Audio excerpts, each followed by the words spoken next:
એટલે વિદુરજી અને ઉદ્ધવજી બંને વ્રજમાંથી નીકળે છે.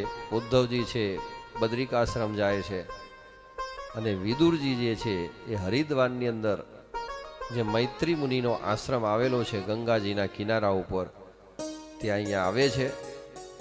ને મૈત્રી મુનિના આશ્રમમાં આવવાથી મૈત્રી મુનિ ખૂબ સારું વિદુરજીનું સન્માન કરે છે, સ્વાગત કરે છે. અને પછી ભગવાને જે સંદેશો કહ્યો હતો એ બધો વિદુરજી જે છે મૈત્રી મુનિને કઈ સંભળાવે છે. ત્યારે મૈત્રી મુનિ કહે છે કે હા, ભગવાને મને પણ કહ્યું છે કે તમને કંઈક ભાગવતજીનું જ્ઞાન પ્રદાન કરું, એટલે તમને જે ભગવાન વિશે જાણવાની ઈચ્છા હોય તે મને કહો.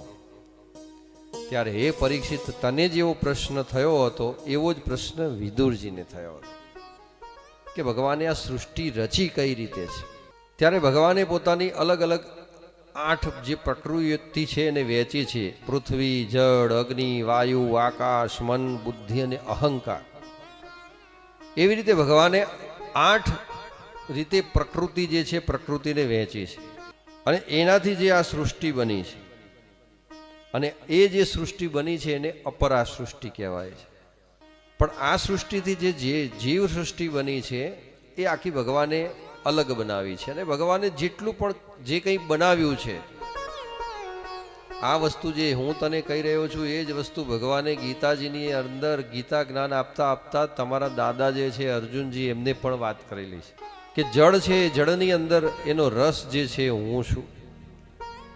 સૂર્ય અને ચંદ્રમા જે છે, સૂર્યમાંનું તેજ એ પણ પરબ્રહ્મ પરમાત્મા છે. અને સર્વ વેદોમાં પ્રણવ અક્ષર ઓમ છે, એ ઓમ પણ પરબ્રહ્મ પરમાત્મા ભગવાન શ્રી હરિ નારાયણ જ છે.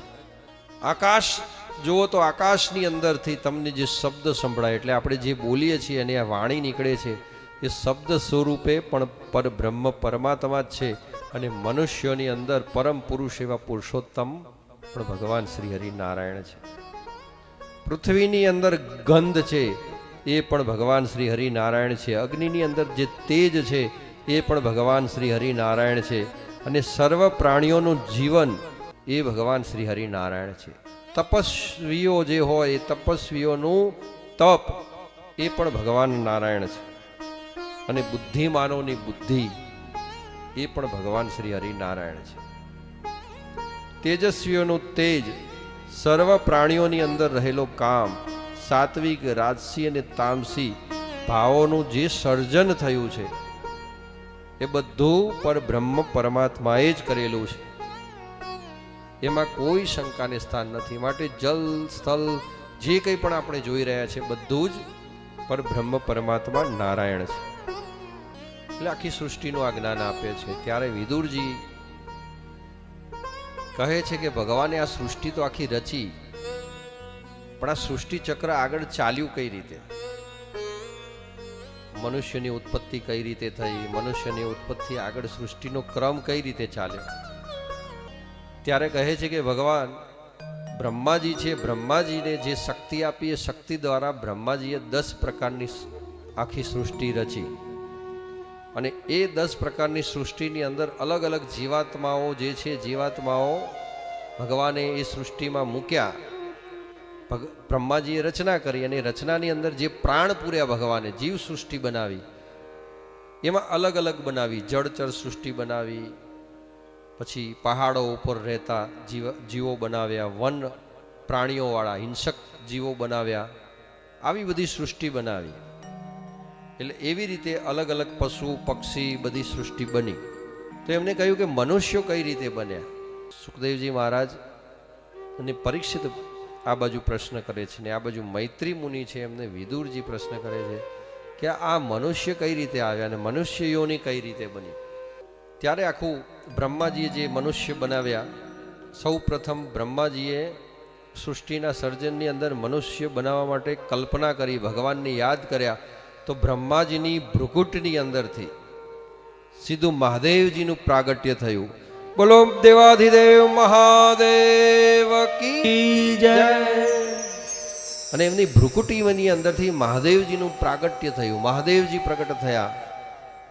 એટલે બ્રહ્માજીની ઈચ્છા જાણી ગયા કે એમને સૃષ્ટિનું સર્જન કરવું છે. એટલે મહાદેવજીએ સૃષ્ટિનું સર્જન શરૂ કર્યું, જીવાત્માનું સર્જન શરૂ કર્યું.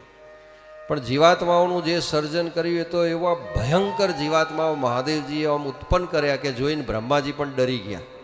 ભૂત, પ્રેત, પિશાચ, ડાકિની, શાકિની એ બધાના એવા ભયંકર રૂપ કે એમને જોઈ અને બ્રહ્માજી પણ ડરી ગયા. એટલે દેવાધિદેવ મહાદેવને કહ્યું કે હે મહાદેવ, હે દેવાધિદેવ, કૃપા કરો, બસ હવે આ સૃષ્ટિને અહીંયા બંધ કરો. કારણ કે આવા જીવાત્માઓવાળી સૃષ્ટિ થશે ને તો ત્રાહિમામ થઈ જશે પ્રજા. તો મહાદેવજી કે હવે આ બધા જીવાત્માઓ તો મેં ઉત્પન્ન કરી દીધા છે, તો આ ભૂત, પ્રેત, ડાકિની, શાકિની, બસ કે એમને બધાને રહેવા માટે તમે તમારી રીતે એક લોક વસાવો. એટલે પછી દેવાધિદેવ મહાદેવ આ બધાને લઈ અને કૈલાશ ઉપર જાય છે અને બધા જીવાત્માઓને રહેવાના સ્થાન મહાદેવજીએ આપ્યા. પછી એમને મનથી કલ્પના કરી અને મનથી કલ્પના કરી એટલે બધા 9 ઋષિ મુનિઓ જે છે એમના માનસ પુત્રો ઉત્પન્ન થયા. કુલ 10 માનસ પુત્રો ઉત્પન્ન થયા. એમાં 10મા જે માનસ પુત્ર છે દક્ષ પ્રજાપતિ અને 9 ઋષિઓ. એટલે એવી રીતે આખા 10 માનસ પુત્રો બ્રહ્માજીના ઉત્પન્ન થયા. અને 10 માનસ પુત્રો જે બ્રહ્માજીના ઉત્પન્ન થયા એ પ્રમાણે આખી એ ઋષિમુનિઓ જે છે ઋષિમુનિઓએ કીધું કે પિતાજી અમારા માટે કંઈ આજ્ઞા. ત્યારે બ્રહ્માજીએ કહ્યું કે તમે સૃષ્ટિ ઉપર જાઓ અને સૃષ્ટિનું સંચાલન કરો આગળ, અને મૈથુન સૃષ્ટિ હું આ વખતે રચી રહ્યો છું.